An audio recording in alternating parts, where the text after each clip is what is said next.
Simply put, project management, when practiced artfully, can be like Aikido. And the important thing about this is it's a very subtle technique. It's best to use and applied when no one knows you're doing it. So if people know you're doing it, you're really not doing it correctly. So I'll show you some examples here. So first of all, the essence of PM Aikido, as I call it, I needed to succeed. You just helped me, but you didn't realize it. I made you do something you didn't necessarily think you were going to do, and I got the help I needed.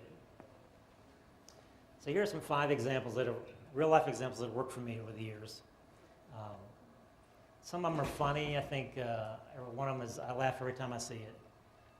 I love telling it because it's so almost hard to believe. One is very embarrassing, and they're all, I think, provocative.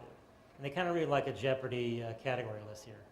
Be correct on purpose, shoot me in the head, please. Be transparent, take the hit. You're in my critical path. Let the data speak. So I'll go into these here and hope you enjoy them. This isn't my favorite one. Be correct on purpose. This, I think, was the most creative one I've come up with. Very effective, and like I said, I chuckle every time I talk about it. I was working, I don't know if you can read this or not. This is a snippet of an email I sent out. It's dated February 11th, 4:37 p.m. And I was working with a vendor who was terrible at answering emails. They would not answer emails I was asking questions about. I don't know if you can read this or not, but I'm asking for a version number of some software we were using, we were going to test and go live with, and just was not getting answers to them. So I put this email together, and what no one knows is I made that up. It has no substance in reality at all. So what I wrote here, I just pulled it out of the air. So I remember 4:37 p.m., 10 minutes later, I get a reply with the information I need. All the version numbers on for you. I don't know if you can read that very well or not, but tell me every exact thing I needed going forward. It was what I needed 3 weeks before if I'd only applied that technique earlier or had somebody who was cooperating with me. So the essence of PM Aikido in this case, you wouldn't give me the information I needed, so I tricked you. By saying I was going to use bad information, and immediately you gave me what I needed. Now, what's funny about this is the subtle part of this is that no one ever asked me, they said, Charles, where did you come up with those version numbers? No one ever asked that. They just gave me the information and went on like nothing was wrong. I thought that was so funny that, I just tricked them like that. And it worked. So example 2, I think most people will relate to this one. Imagine you're a project manager and you need to have someone on your team write up some documentation on some new process. And you say you're working with Sally. You might say, Sally, I need you to document this process for me. We need to have this so we can turn it over to operations support at the project end. And Sally's eyes start to roll back in her head, and she starts humming and hawing. And she doesn't actually say this, but here's what she's thinking. You're kidding. Please just go ahead and shoot me in the head and get it over with. Put me out of my misery, please, because I really don't like to write. So here's what my provocative technique is start as a project manager. In my role, I would write draft versions of the documentation just to sort of prime the pump. It may not even be all correct, but it got something out there, it got the discussion going, and it helped move the ball onto the finish line. And why is it that it works is people gladly will tell you what's wrong. They can't write anything, but they will tell you what's wrong with stuff. It's an amazing phenomenon it happens. Dick and I have talked about this a number of times. I'm sure it happens all over the world. There are people who cannot write, but they will tell you everything that's wrong with what you wrote. So the Aikido principle here is I needed the documentation done. I coaxed it out of you and got it to the fast track. So why, again, does this work? People love to help. People don't necessarily want to write things, but people always will want to go to your aid if you ask for help. The other thing is people appreciate this, strangely enough. And the really secret point is here, it really makes you look good because you wrote that. You got the thing going. So I've done that many times. I love that technique. Number 3, this is the embarrassing one. Who here thinks it's a good idea to go shame your colleagues? Maybe once a year, maybe once a month. Anybody like that idea? No? how fancy any science here. So I did this once, although they didn't know it. This is what's called a control chart, a process control chart. If you're familiar with Lean Six Sigma efforts, you'll probably recognize these charts. This is one I did in my department. These are some data points from where we were tracking how well we were doing employee performance reviews. Every year an employee would get a review.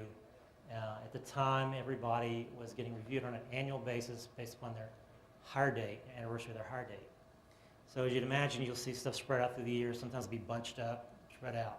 In the mix of everyday life, those dates and deadlines would slip by you and you wouldn't get them done. And we were really bad at this. In fact, if you see that top line there, this 400, that red line, there were 2 of those data points where we were actually doing 2 reviews in one time just to get an employee current, which is really embarrassing as a manager to do that. Not a big employee satisfaction factor. So I'm thinking, we really sucked at this and wanted to get better. We have a Lean Six Sigma department, as I mentioned. I took this data to them, and their eyes lit up as soon as I told them I had 2+ years of data on this. And I could tell they knew this was an issue, and they were wanting to fix it. So this validated my thought that, yes, we're bad, but I think the entire company sucks at it too. So I offered to present this information at a leadership meeting the following month, and that meeting has all the frontline managers, directors, and executives from Floyd attending. So I don't remember exactly what I said, but I got up in a group like this, I showed this chart, basically said we suck, and got down. In the back of the room, the HR director came up and said, Charles, that was pretty gutsy. And then later I had several directors come to me and says, we have the same problem. So I'm thinking, yes, I tapped into that. So what happened was a new process was created for the entire company. We changed from doing it on an anniversary date mode to doing everybody's at the same time of the year. So on July 1st of every year, everybody gets their review done. So that problem was permanently fixed, and I think I had credit to do that. So essence of PM Aikido here is reviews needed to be done on time. I aired my dirty laundry and shamed them to action.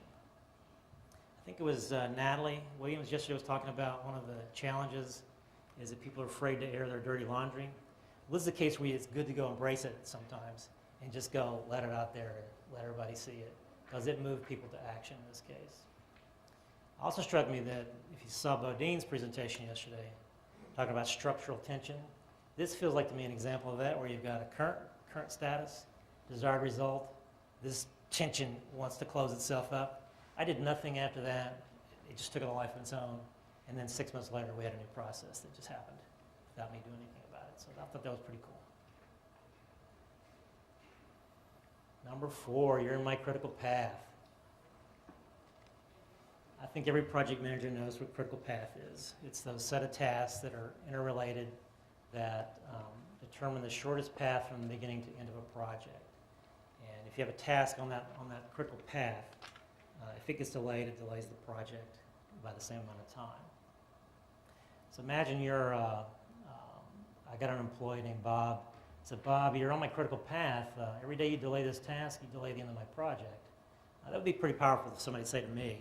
But I think the way you want to do this in an Aikido method to make it really most effective is you want to say it in a very technical, dispassionate way. Say, Bob, I'm looking at the project plan today. There's a task assigned to you that's on the critical path. Tomorrow it's going to go overdue. So what can you do to help me to make sure that doesn't happen? So again, like the last example, people generally want to help. And no one wants to be in that critical path, being the one that's stopping a project. Now, if people are not cooperating with that, another way to deal with it is take the names out of it. But in the status report, a lot of them have areas where you have management attention, and you could put this item listed in there. Say this particular task is on critical path, this is going to go overdue tomorrow. I have some executives that read those status reports like a hawk. They zero in on that kind of stuff, and it's like chum in the water with sharks. So using this approach, I pretty much enlisted someone else to do my work for me, to say, get this work done. So the essence of PM Aikido here is, I wanted to get the deliverable done. I just got you focused on it. Again, low I, low effort, high results, all in an easy step. Number 5, the last example is let the data speak. These screenshots here from PDWare from some of our data, and look at all that red. Well, that's scary looking. We're still working our way down the path of getting things balanced out. A lot of that is one big humongous project that's a major one that's finishing up now, so hopefully that red will go away soon. But these are powerful images for people to see. In fact, before we had PDWare, I had an Excel spreadsheet that had all the projects on it, and I would, when I go to a meeting that I think something's going to come up about projects, I would print out this thing out on as big a piece of paper as I could, and I'd take it with me in a meeting, and I'd pull it out and just lay it on the table in front of me, and I wouldn't say anything about it. And inevitably someone would sitting next to me and say, Charles, what's that? What's that? And I said, that's the list of all the IT projects we got going on. And I said, you know, the one we're talking about right now, it's not on this list. So I don't really know what we're going to do. So it quickly became known that we need to get on Charles's list. Now it's Heather's list. She's one of my counterparts that's running the PMO now, so it's now Heather's list. But this is a very effective tool. Very little effort on my part. Just lay it on the table. It drives a lot of discussion. So it helps. Again, force visibility. People see the list. It forces prioritization. So we're on this list you think you're going to fit. It helps reduce the chaos of unplanned projects. So people typically come to our department, not so much anymore now, but it's a common thing to say, I got a project I want to start tomorrow. I need it done by, a month and a half from now. We kind of chuckle like, wow, where have you been? So I hate to say, sorry we can't do that, but it's going to be a challenge to fit you in. So people want things done right away. You don't believe me that, we got a lot of stuff going on. I just showed you the data that makes it hard to disagree with it. So it's been a helpful tool to line people up and get projects prioritized. So what are the lessons learned from this, and what are the things that you can take away? I feel like I've earned a lot of these myself, and they're deeply buried in my psyche. So here's the takeaways. Go out and hone your provoking strategies. Find what you see among this and that you might use yourself. Make them work for you. You don't have to be a low I like myself for them to be effective. You can be a high D and using the same techniques as well. You can provoke colleagues, bosses, and vendors with calculated impunity and have associates marvel at your project's success. But most importantly, this is confidential. Do not tell anybody about this. Because the more people know about it, the less effective it becomes. So it's just between us. So what I want you to do is to go out and provoke some people when you get back home. But just do it nicely. Don't let them know you're doing it. Thank you very much.